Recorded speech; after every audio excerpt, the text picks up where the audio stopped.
Hello, here I am sitting in the hospital. I've been here for 8 days now. Compared to the rest of the patients here, I'm doing pretty well, so I should count my blessings.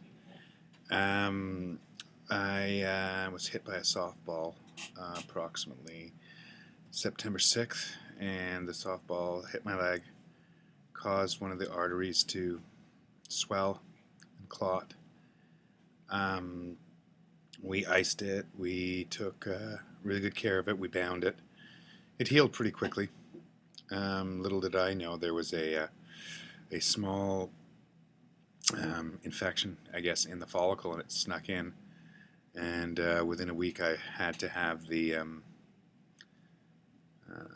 clot removed, cut open, and drained. The next day, I came in after going to St. Paul's and found out that it had been tightened too strong, and the wick wasn't up enough, and there was definitely an infection. So they undid one of the stitches, and they drained a little bit more of the blood, gave me some painkillers, and we went on. By Wednesday, Thursday, I started getting drained, and it got worse and worse, and by Friday after work, I could hardly move. Saturday, I slept all day.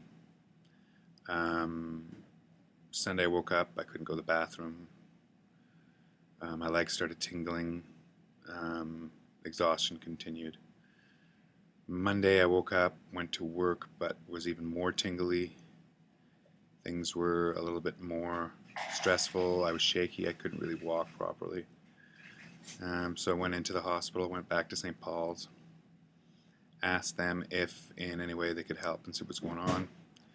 Spent from roughly about 8:30 to I think about 3:34 here. Their response was, "We think you're just bunged up in your bowels from the painkillers, and you might have a bladder infection, so here's some antibiotics, here's some stuff to clear you out.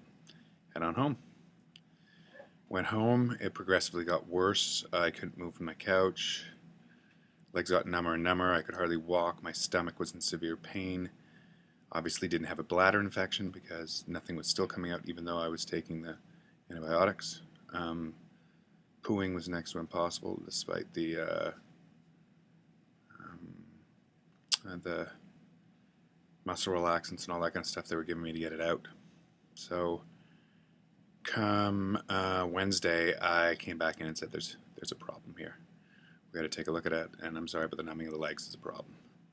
St. Paul's was really good about it. They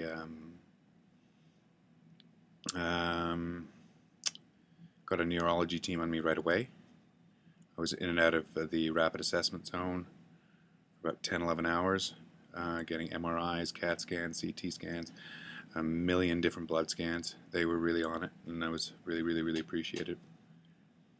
It wasn't until about 2/3 of the day they realized that it was something called Transverse Myelitis, which either the immune system, my immune system after the accident, found my body so incredibly low and proceeded to attack an anomaly it thought was in my back, or because my immune system was so low, a virus came from somewhere and attacked my back. So my transverse myelitis, the average one is what? Let's get back in the picture here.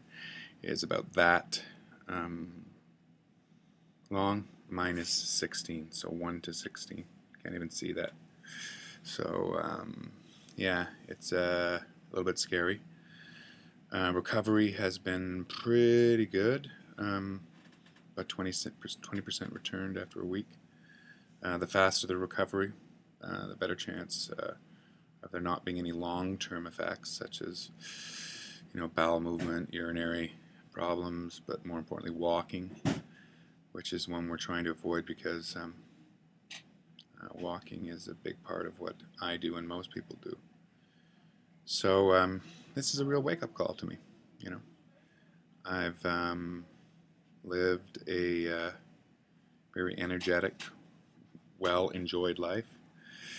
alcohol, drugs, women, everything. Lived in the high life under a banner of a massive corporation, the Global Group, which is a purveyor of dreams and amazing things that people from the bottom and the top classes can live. And I've lived them all through them, and these people are my family. But I haven't taken very, very good care of my health and my organization in my life. So with a, how can I put it,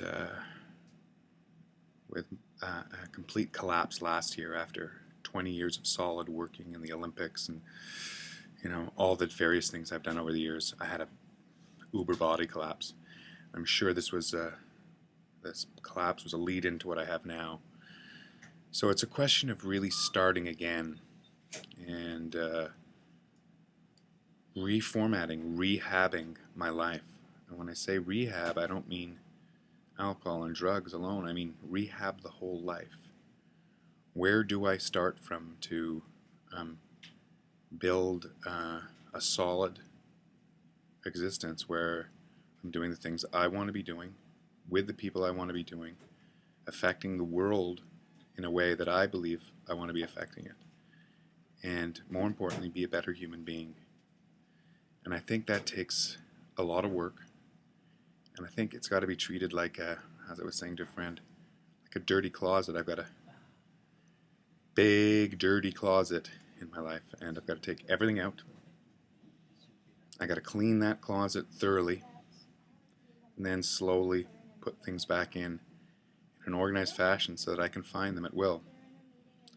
So what we're going to do is we're going to focus first on my rehab with my